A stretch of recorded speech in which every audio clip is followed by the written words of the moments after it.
এই সংসারে সব থেকে বেশি কঠিন কাজ কোনটা? কেউ বলবেন যুদ্ধ করা, কেউ বলবেন ধন অর্জন করা, আবার কেউ বলবেন জ্ঞান অর্জন করা সব থেকে বেশি কঠিন। এবার প্রত্যেক ব্যক্তির নিজস্ব অভিজ্ঞতা আছে, আর সেই অনুসারে তার নিজস্ব একটা উত্তর আছে। সাধারণভাবে দেখতে গেলে এই সংসারে সব থেকে কঠিন হলো তপস্যা করা, অর্থাৎ সব কিছু ত্যাগ করে তপস্যায় নিজেকে বিলীন করে দেওয়া। এবার এর থেকে বেশি কঠিন এই সংসারে আর কি বা হতে পারে? এই সংসারে, এই সমাজে, নিজের পরিবারের মধ্যে থেকেও ধৈর্য ধরে সামনে অগ্রসর হওয়া, এটা হলো সব থেকে কঠিন কাজ।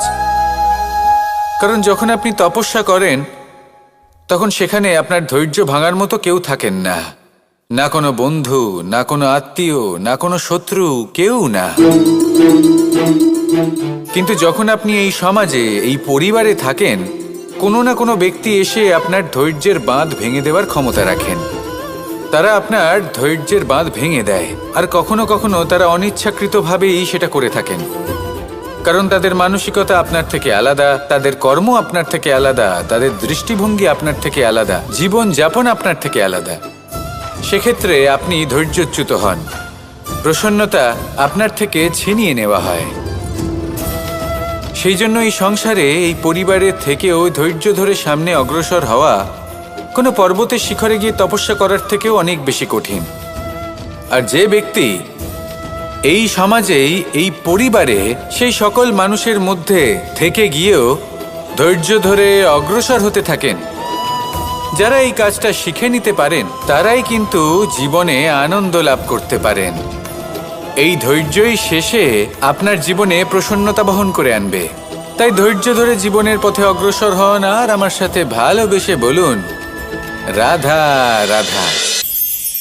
এই জীবনে তিনটি গুরুত্বপূর্ণ শব্দ আছে যা বোঝা আমাদের কাছে খুব গুরুত্বপূর্ণ, এবং এই তিনটি শব্দের নিজস্ব অর্থ আছে।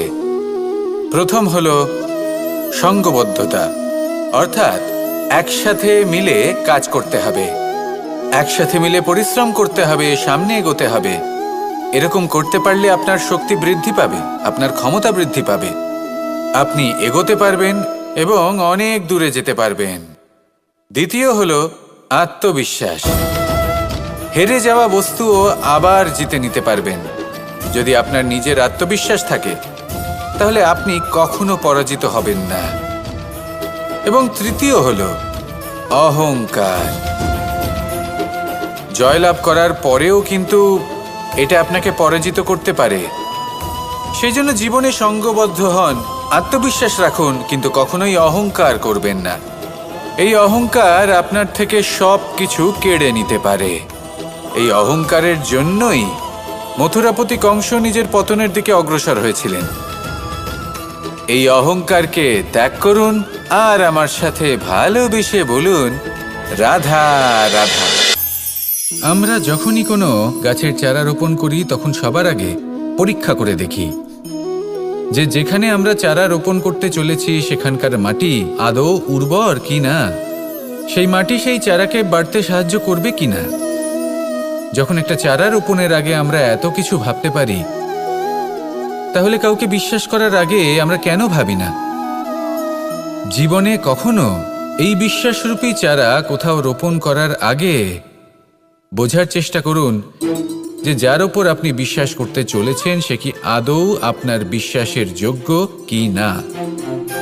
ভেবে দেখুন সেই ব্যক্তি ভবিষ্যতে গিয়ে আপনার বিশ্বাস ভাঙতে পারে কি না।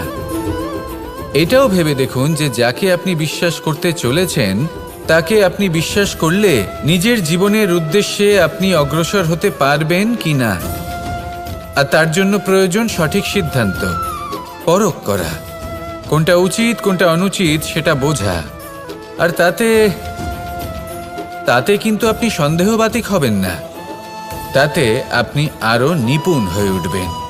তাই যদি আপনি নিপুণ হয়ে উঠতে চান তাহলে বোঝার চেষ্টা করুন, পরখ করে দেখুন, কোনটা উচিত কোনটা অনুচিত বুঝুন। আর বিশ্বাস তখনই করুন যখন আপনি 100% নিশ্চিত হবেন যে সে বিশ্বাসের যোগ্য। আসুন আমার সাথে ভালোবেসে বলুন, রাধা রাধা। রাধা কখনো কখনো আমার জন্য বড়ই সুগন্ধি আতর নিয়ে আসে, পারিজাত ফুলের মালা নিয়ে আসে আমার প্রসাধন করবে বলে, এবং আমার সব থেকে বেশি প্রিয় মাখন নিজে হাতে বানিয়ে আনে আমাকে নিজে হাতে খাইয়ে দেবে বলে, সবকিছু আমাকে প্রসন্ন করবে বলে।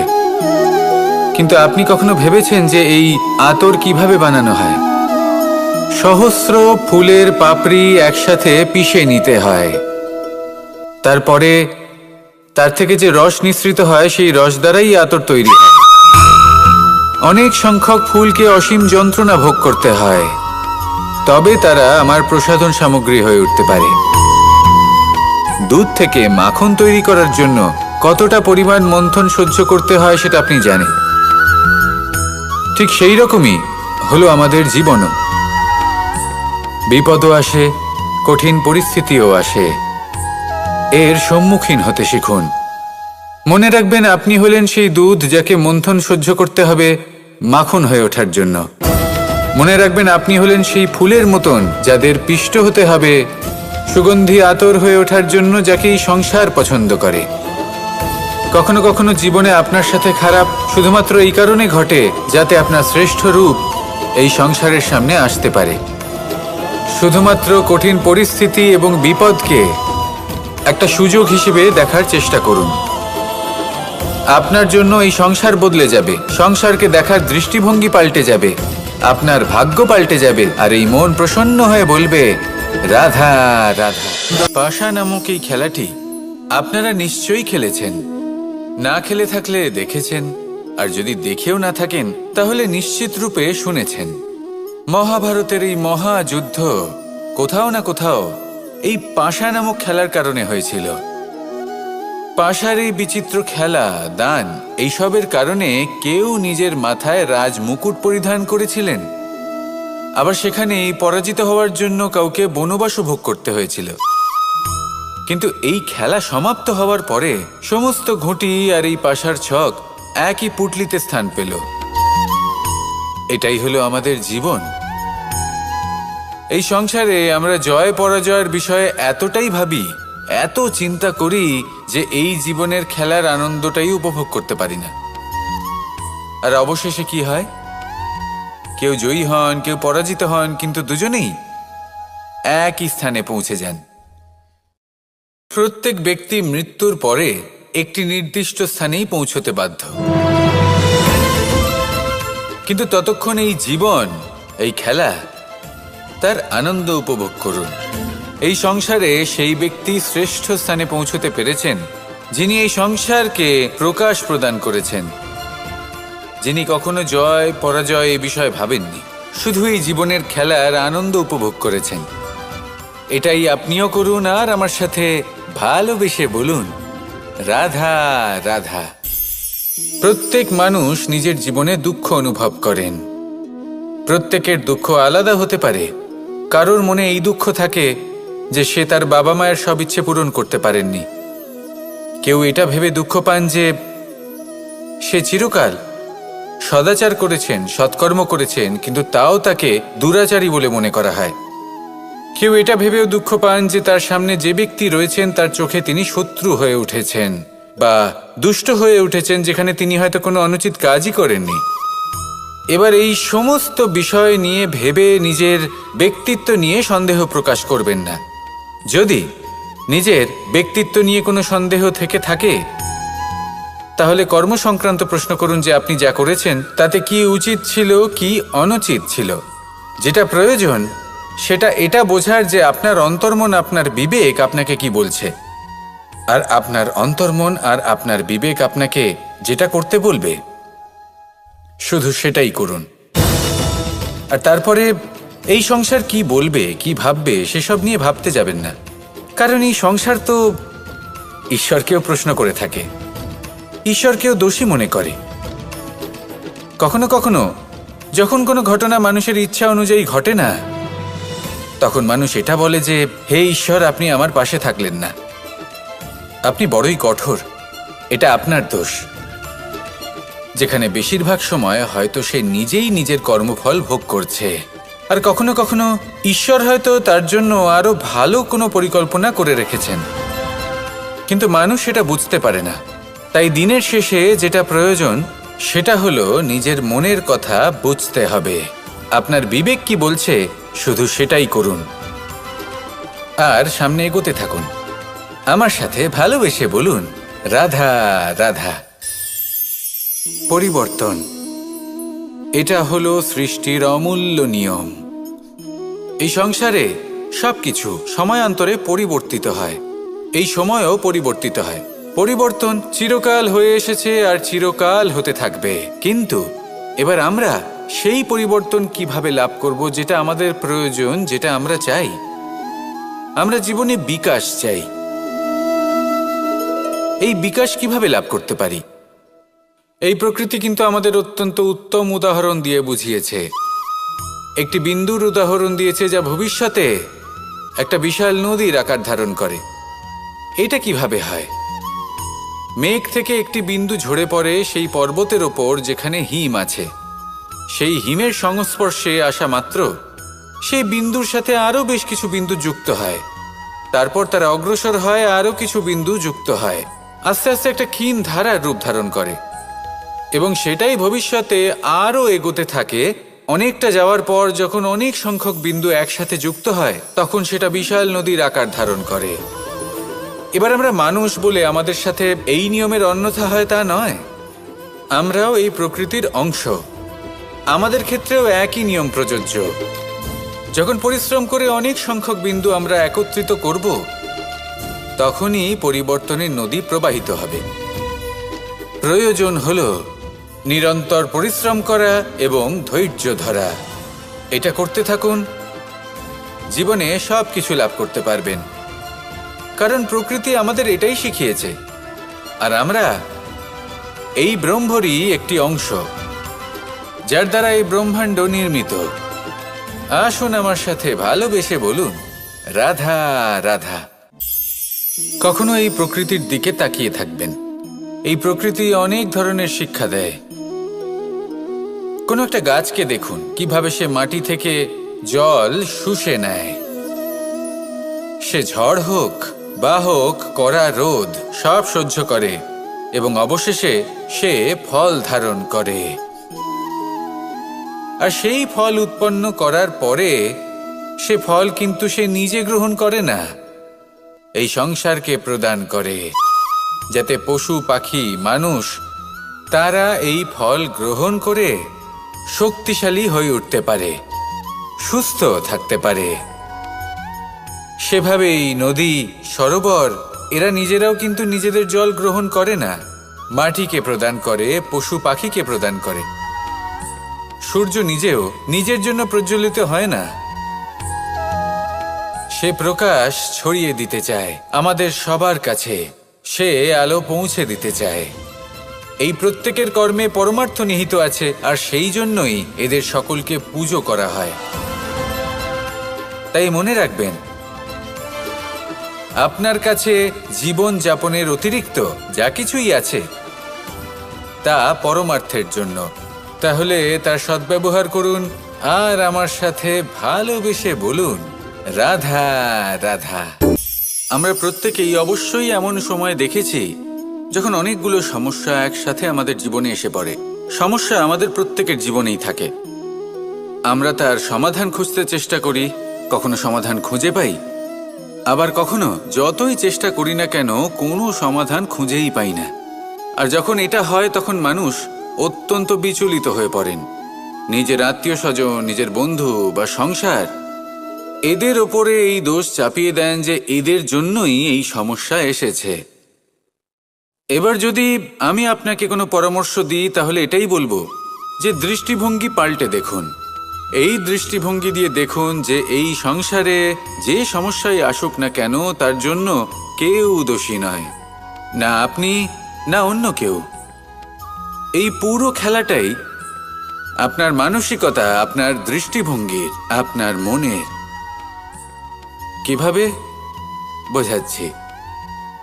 যখন আমাদের মন শক্ত থাকে তখন কঠিন থেকে কঠিনতর পরিস্থিতিও আমাদের জীবনে খুব বেশি হলে প্রতিস্পর্ধা হয়ে থেকে যায়। সেখানে যদি আমাদের মন দুর্বল থাকে, তখন অল্প কঠিন পরিস্থিতিও আমাদের কাছে খুব বড় সমস্যা হয়ে যায়, তাই না? একটা শক্ত মন কঠিন পরিস্থিতিকে প্রতিস্পর্ধা হিসেবে দেখে আর তার মধ্যেও একটা সুযোগ খুঁজে নেয়। আমাদের শুধু এটাই করতে হবে। এই সংসারে অন্য কাউকে দোষী মনে করলে আপনার সমস্যা দূর হয়ে যাবে না। সেই জন্য এই সংসারকে দোষ দেওয়ার বদলে এই সমস্যার মূলে চলে যান, সেটাকে বুঝুন, নিজের এই মনকে শক্ত করে তুলুন। যদি আপনার মন শক্তিশালী হয়, তাহলে এই সংসারে অনেক বড় বড় কঠিন থেকে কঠিনতর পরিস্থিতিও যদি আসে, আপনার জীবনে যতই বড় বড় সমস্যা আসুক না কেন, আপনার লক্ষ্য লাভে বাধা দিতে পারবে না। আসুন আমার সাথে ভালোবেসে বলুন, রাধা রাধা। আমরা সবাই পাথর দেখেছি, পর্বতও দেখেছি, শুকনো পাতাও দেখেছি, শ্যামল বনানীও দেখেছি। কখনো ভেবেছেন পাথরের অস্তিত্ব কিন্তু ততক্ষণ পর্যন্ত যতক্ষণ সে পর্বতের গায়ে আটকে থাকে। যখন সেই পর্বত থেকে সেই পাথর ভিন্ন হয়ে যায় ও নিজের অস্তিত্ব হারিয়ে ফেলে। আস্তে আস্তে কখনো পাথর কেটে বা কখনো পিষ্ট হয়ে সেই পাথর আস্তে আস্তে মাটিতে পরিণত হয় এবং পূর্ণরূপে নিজের অস্তিত্ব হারিয়ে ফেলে। এটাই পাতার সাথেও হয়। এই পাতা যতক্ষণ গাছের ডালের সাথে যুক্ত ততক্ষণ তার অস্তিত্ব থাকে। যখনই ডাল থেকে বিচ্ছিন্ন হয়, সেও নিজের অস্তিত্ব হারিয়ে ফেলে। আর এটাই আমাদের সাথেও হয়। যতক্ষণ আমরা নিজেদের আপনজনের সাথে যুক্ত থাকি, আমাদের অস্তিত্ব বজায় থাকে। যখন আপনজনদের সাথে সম্পর্ক ছিন্ন করি, তখন আমরাও আমাদের অস্তিত্ব হারিয়ে ফেলি। এবার এই সংসারের প্রত্যেক ব্যক্তি স্বতন্ত্র থাকতে চান, আর অনেক ব্যক্তি স্বতন্ত্র থাকবেন বলে আপনজনদের দূরে করে দেন আর তাদের সাথে এই সম্পর্ক ছিন্ন করেন। এটা কি সত্যি প্রয়োজন? আপনজনদের সাথে সম্পর্ক ছিন্ন করে নিজের অস্তিত্ব হারিয়ে ফেলা প্রয়োজনীয়, নাকি আপনজনদের সাথে সম্পর্ক বজায় রেখে নিজেদের স্বতন্ত্র করে রাখা সেটা আবশ্যক? নির্বাচন আপনারই। আসুন আমার সাথে ভালোবেসে বলুন, রাধা রাধা। আপনি কি কখনো নৌকা যাত্রা করেছেন? করে না থাকলেও নিশ্চয়ই দেখেছেন যে এই জল যা নিজের অন্তরে সব কিছু সমাহিত করে নিতে পারে, এই নৌকা সেই জলের ওপরেই ভেসে থাকে। নদীর স্রোত কাটিয়ে সে সামনে অগ্রসর হয়। কিন্তু যদি এই নৌকায় কোনো ছিদ্র হয়, তাহলে কিন্তু সেই নৌকা ডুবে যাবে। আর এতে কোনো তফাৎ হবে না যে সেই ছিদ্র ছোট নাকি বড়, নৌকা ডুবে যাবে। এই ছিদ্র হলো আমাদের জীবনে আমাদের অপগুণ, আমাদের দোষ, আমাদের বিকার। কখনো এটা ভাববেন না যে এই দোষ খুবই ছোট, এতে কিছুই যাবে আসবে না। না, সেই ছোট দোষ, সেই ছোট বিকার যদি সেটাকে শুধরে না নেন, তাহলে সেটা আপনাকে আপনার পতনের দিকে নিয়ে যাবে। শেষ পর্যন্ত এটা আপনার ওপর নির্ভরশীল যে আপনি কি চান। আপনার জীবনের এই নৌকা এভাবেই ডুবে যেতে দেখবেন, নাকি নিজেকে শুধরে নিয়ে সেই নৌকার সেই ছিদ্রটাকে ভরিয়ে তুলতে চাইবেন? নির্বাচন আপনার। আসুন আমার সাথে ভালোবেসে বলুন, রাধা রাধা। জল, জলই পৃথিবীতে বেঁচে থাকার জন্য আবশ্যক তো বটেই, কিন্তু এই জল আমাদের একটা অত্যন্ত গুরুত্বপূর্ণ শিক্ষা প্রদান করে। কখনো এই জলকে দেখেছেন? যে পরিস্থিতিতেই এই জল প্রবাহিত হোক না কেন, এর উপর যা কিছুই প্রভাব থাকুক না কেন, এর পথে যতই বাধা আসুক না কেন, তার মধ্যে থেকে ও নিজের পথ ঠিক বের করে নেয়, কিন্তু নিজের প্রবাহ থামতে দেয় না, ক্রমাগত অগ্রসর হতে থাকে। সেরকমই একটা শিক্ষা যেটা আমরা জল থেকে পেয়ে থাকি, তা হলো এটা: আমরা যখন জলের দিকে তাকাই, তখন আমরা নিজের প্রতিবিম্ব দেখি, স্পষ্টভাবে দেখতে পাই। কিন্তু তখনই দেখতে পাই যখন এই জল শান্ত থাকে, স্থির থাকে। যদি এই জল অশান্ত হয়ে থাকে, স্থির না হয়, তাহলে আমরা এতে নিজের প্রতিবিম্ব দেখতে পাই না। এটাই আমাদের মনের সাথেও হয়ে থাকে। যখনই জীবনে কোনো সংকট আসে, যদি আমরা শান্ত মনে, স্থির মনে সিদ্ধান্ত নিই, তাহলে সেটা এমন একটা শীতল সিদ্ধান্ত হবে যেটা আমাদের ভবিষ্যৎকে একটা শ্রেষ্ঠ স্থানে নিয়ে যাবে। যদি এই মন অশান্ত হয়, বিচলিত হয়, পীড়িত হয়, দুঃখিত হয়ে থাকে, রুষ্ট হয়ে থাকে, তাহলে অনেক সময় আমরা এমন সিদ্ধান্ত নিই যেটা আমাদের জন্য অনুচিত প্রমাণিত হয়। যখন আপনি ক্রুদ্ধ ছিলেন বা দুঃখের বশে ছিলেন, তখন অনেক সময় হয়তো এমন সিদ্ধান্ত নিয়েছেন যেটার জন্য ভবিষ্যতে আপনি অনুশোচনা করেছেন। এবার দেখুন, এই আবেগগুলো থেকে আমরা পালাতে পারবো না, কিন্তু এই আবেগগুলো আপনার উপর কতটা প্রভাব ফেলবে সেটা আমরা অবশ্যই ঠিক করতে পারি। এই মনকে আমরা নিয়ন্ত্রণ করতে পারি। এটাই করুন, চিন্তা করুন, এই মনকে শান্ত রাখুন, স্থির হতে চেষ্টা করুন, আর তারপরে সিদ্ধান্ত নিন। আসুন আমার সাথে ভালোবেসে বলুন, রাধা রাধা। এই সংসারে ভৌতিক বস্তুরও নিয়তি আছে। যারাই এই সংসারে আসে বা উৎপন্ন হয়, তারা কিছুমাত্র সময় পর্যন্তই এখানে থাকতে পারে, আর তারপরে সেও লুপ্ত হয়ে যায়, অর্থাৎ সে নিজেও এই পঞ্চমহাভূতে সমাহিত হয়ে যায়। আমাদের সাথেও ঠিক এটাই হয়। সেই জন্যই ঈশ্বর দ্বারা প্রদত্ত এই উপহারের বিষয়ে ভাবুন, এই জীবনের বিষয়ে ভাবুন। ঠিক যেমন বিশ্বাস ভঙ্গ হলে কোনো ব্যক্তি আমাদের কাছে অপরিচিত হয়ে যান, ঠিক সেরকমই শেষ নিঃশ্বাস ত্যাগের পর এই শরীরও আমাদের কাছে পরই হয়ে যায়। তাই এই শরীর থাকাকালীন শ্রেষ্ঠভাবে একে সদ্ব্যবহার করুন, এই জীবনে শ্রেষ্ঠ কর্ম করুন। আর এই জীবনকে শ্রেষ্ঠভাবে যাপন করার জন্য কিছু কথা বোঝা প্রয়োজনীয়। যদি আপনি কারোর প্রশংসা করেন, তাহলে পূর্ণ হৃদয় দিয়ে করুন। যদি আপনি হস্তক্ষেপ করে থাকেন, তাহলে মস্তিষ্ক দ্বারা করুন। যদি আপনি সমীক্ষা করেন, তাহলে বিবেক দ্বারা করুন। যদি আপনি ধন অর্জন করতে চান, তাহলে নীতি অনুসারে চলুন। যদি জীবনযাপন করতে চান, তাহলে রীতি মেনে করুন। আর যদি ঈশ্বরের ভজন করতে চান, তাহলে ভক্তিভাব নিয়ে করুন। শুধু এই কথা মনে রাখবেন যে আপনার এই জীবন কিন্তু অনিশ্চিত কাল পর্যন্তই আছে। কতক্ষণ আছে সেটা কেউ জানে না। তাই কিছু মুহূর্ত যেটা যাপন করতে আমরা এখানে এসেছি, সেখানে ক্রোধ, অহংকার, ঈর্ষা, এইসব আবেগের কি গুরুত্ব বলুন তো? এগুলো ত্যাগ করুন। মানুষকে ক্ষমা করতে শিখুন, আস্তে আস্তে বিশ্বাস করতে শিখুন। এই সংসারে নিঃস্বার্থভাবে প্রেম করতে শিখুন, আর সবার মধ্যে আনন্দ বিতরণ করুন। তাই এই সব গুণ যদি আপনি আত্মসাৎ করতে পারেন, তাহলে আপনার জীবনে শুধু আনন্দ এবং আনন্দই বিরাজমান হবে। আসুন আমার সাথে ভালোবেসে বলুন, রাধা রাধা, রাধা রাধা, রাধা রাধা। ধর্মরথের 4টি অশ্ব চালানোর জন্য যিনি সারথি হবেন, তার যে 4টি গুণ থাকা প্রয়োজন, সেই সমস্ত গুণ অর্জুনের মধ্যে উপস্থিত রয়েছে। কর্মের শক্তি রয়েছে, ধর্মের প্রতি আসক্তি রয়েছে, জ্ঞানের অভিব্যক্তি রয়েছে এবং সমর্পণের ভক্তি রয়েছে। নিশ্চিত রূপে ধর্মরথে সারথি হবার জন্য অর্জুনই সব থেকে যোগ্য।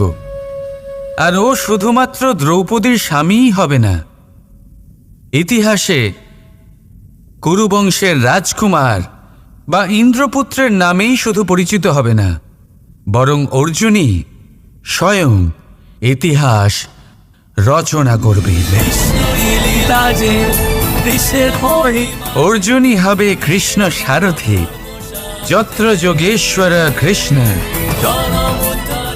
তত্র পার্থ ধনুর্ধর। তাহলে আসুন আর আমার সাথে ভালোবেসে বলুন, রাধা রাধা।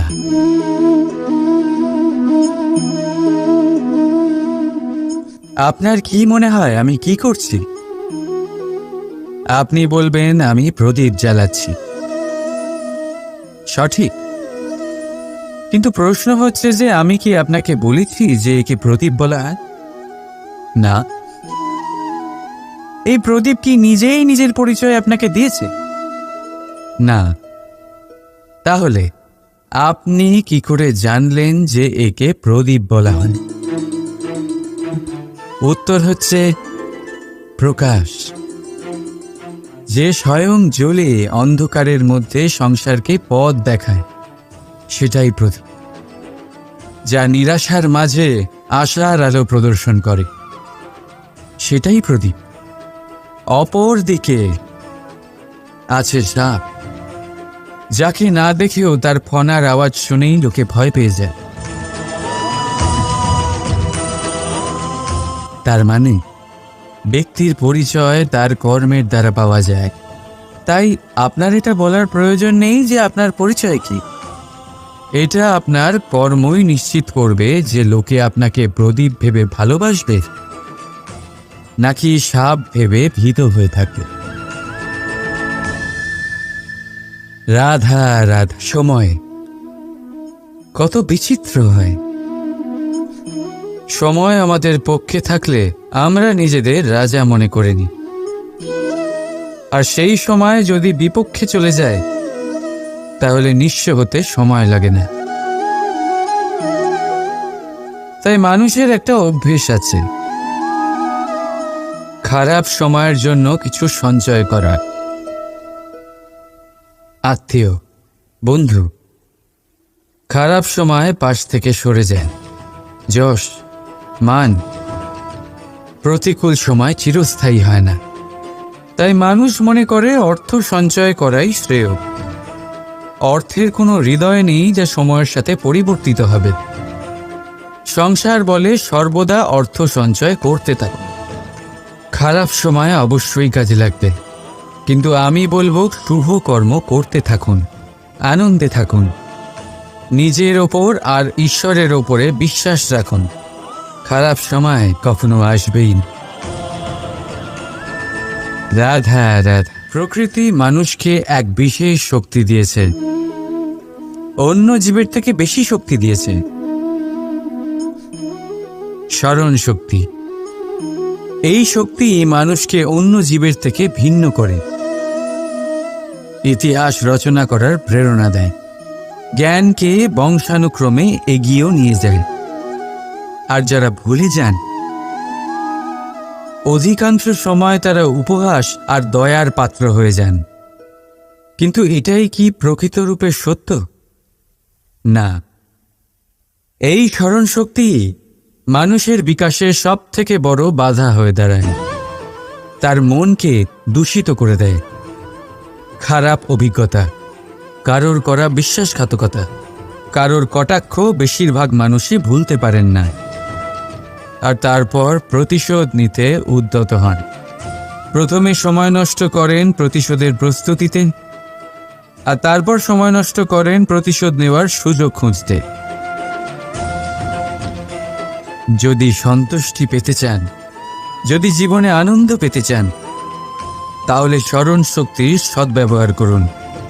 নিজের স্মরণ শক্তিকে চালনা করুন শুধুমাত্র ভালো কথা আর ভালো স্মৃতির দিকে। জীবনে আনন্দ পাবে। রাধা রাধা।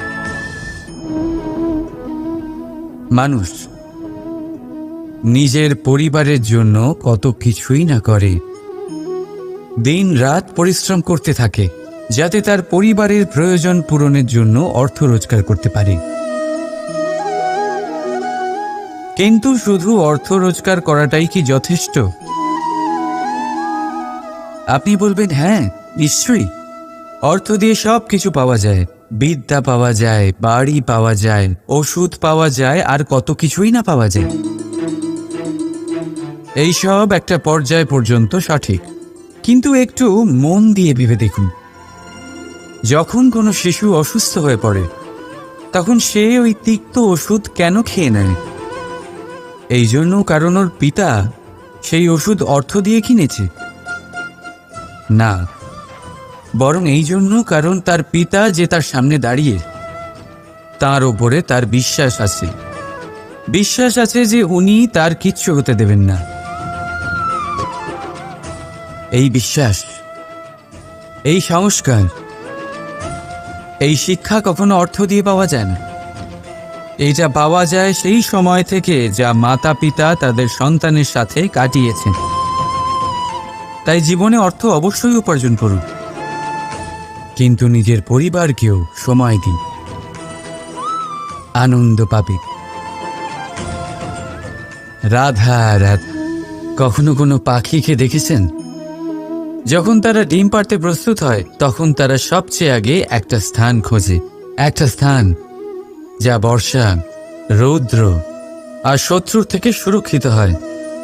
তারপর তারা বাসা তৈরি করে, তারপরেই ডিম পাড়ে। আর তারপর যখন সেই ডিম ফুটে তার সন্তানদের জন্ম হয়, সে তাদের খাবার খাওয়ায়, তাদের রক্ষণাবেক্ষণ করে।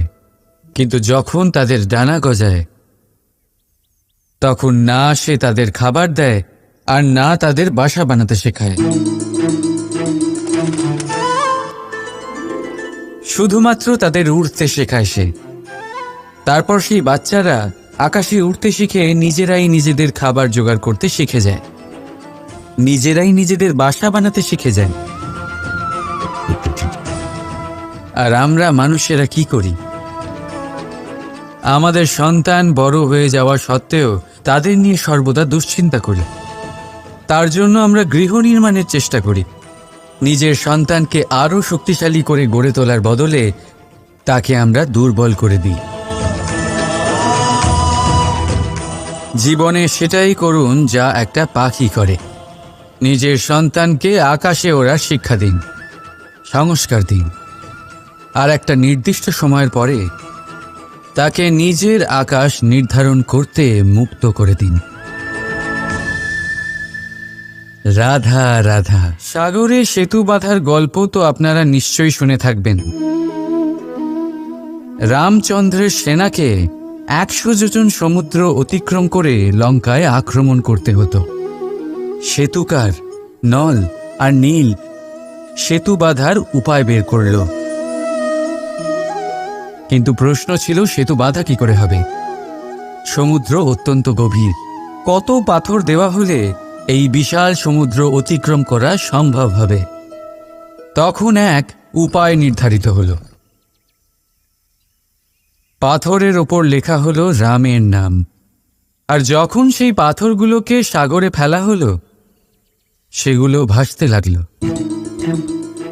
এবারে কেউ বলবেন এটা রামচন্দ্রের নামের মহিমা, কেউ বলবেন এটা নারায়ণের কোনো জাদু। কিন্তু না, এটা রামচন্দ্রের সেই গুণ, ওনার ব্যক্তিত্বের সেই মহান দিক যা ওনার প্রতিনিধিত্ব করেছে। তাই সেই পাথরও সাগরে ভেসে ওঠে।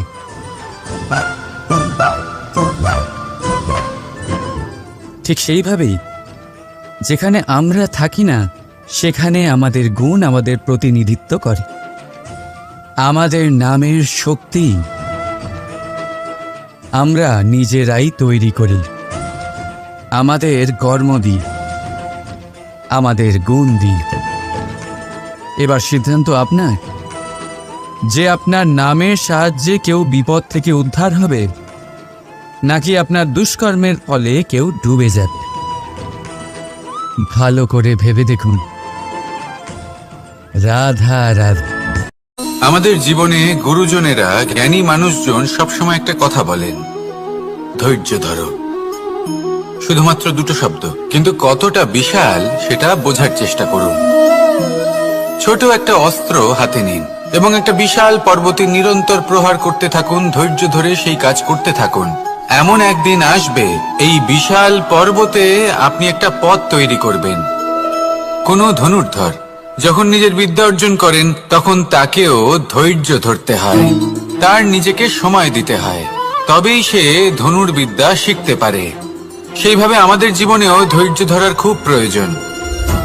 পরিবারে ধৈর্য রাখতে পারলে তাহলে আস্তে আস্তে দেখবেন প্রেম বৃদ্ধি পাচ্ছে।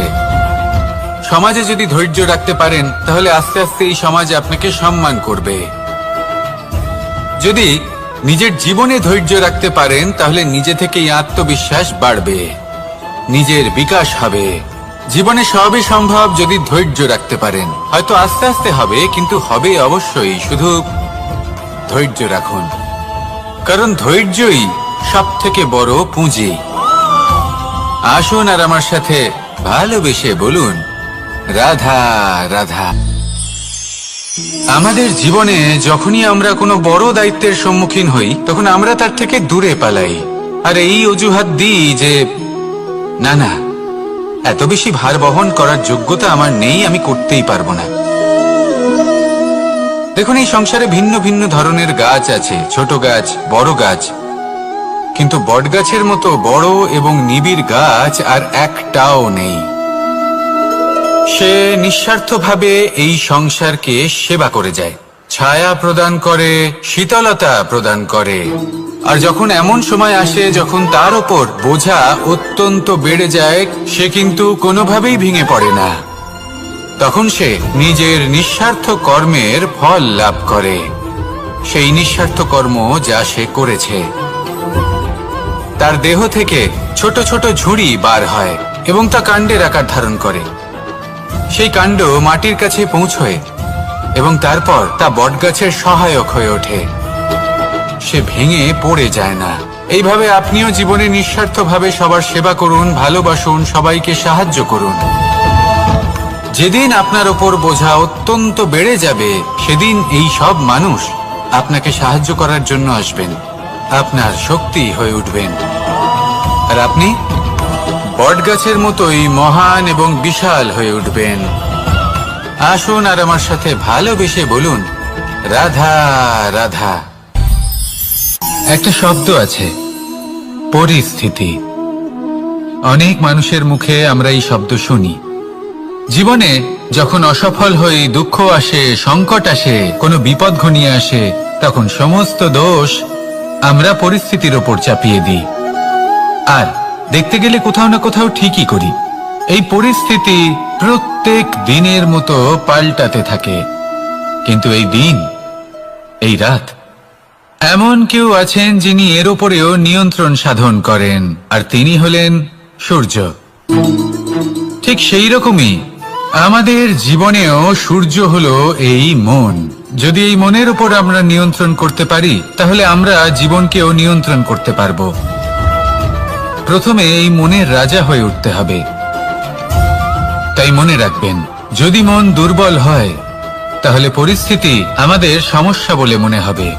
এই মন যদি স্থির হয়, পরিস্থিতি প্রতিস্পর্ধা বলে মনে হবে। আর এই মন যদি শক্তিশালী হয়ে ওঠে, তাহলে যে কোনো পরিস্থিতি আপনার কাছে একটা সুযোগ মাত্র, এমন এক সুযোগ যাতে অগ্রসর হয়ে আপনি মহান হয়ে উঠতে পারেন। এই মনের শক্তির বৃদ্ধি ঘটান, মহান হয়ে উঠুন, আর আমার সাথে ভালোবেসে বলুন, রাধা রাধা। খুব সুন্দর একটা কাহিনী আছে। একবার এক ব্যক্তি নিজের অসফলতার জন্য ত্রস্ত হয়ে সময় দেবতার তপস্যা করতে বসলেন। উনি তপস্যা করলেন এবং সময় দেবতা প্রসন্ন হলেন, মানুষের রূপ ধারণ করে ওনার সামনে প্রকট হলেন। এবার সেই ব্যক্তি ওনাকে জিজ্ঞেস করলেন যে কি এমন আছে যার জন্য আপনি বারবার জয়ী হন আর আমি চিরকাল পরাজিত হয়ে থাকি? কেন এত পরিশ্রম করা সত্ত্বেও আমি সাফল্য লাভ করতে পারি না? তখন সময় দেবতা উত্তর দিলেন যে দিন হোক বা রাত, ঝড় হোক বা ভূমিকম্প, রোদ হোক বা বৃষ্টি হোক, সময়ের সূত্রপাত হোক বা প্রলয়, আমি থামি না, আমি চলতেই থাকি। আর সেই জন্য যিনি থেমে যান তিনি পরাজিত হন আর আমি জয়ী হই। এটাই আমাদের শিখতে হবে। জীবনে সবসময় চলতে থাকুন, কখনো থামবেন না। হ্যাঁ, কিছুক্ষণের জন্য বিরতি নিতে পারেন, বিশ্রাম করার জন্য, নিজেকে আরো সশক্ত করে তোলার জন্য, কিন্তু থেমে যাবেন না। নিরন্তর কর্ম করতে থাকুন, পরিশ্রম করতে থাকুন, তবেই এই সংসার আপনাকে মনে রাখবে। আসুন আমার সাথে ভালোবেসে বলুন, রাধা রাধা।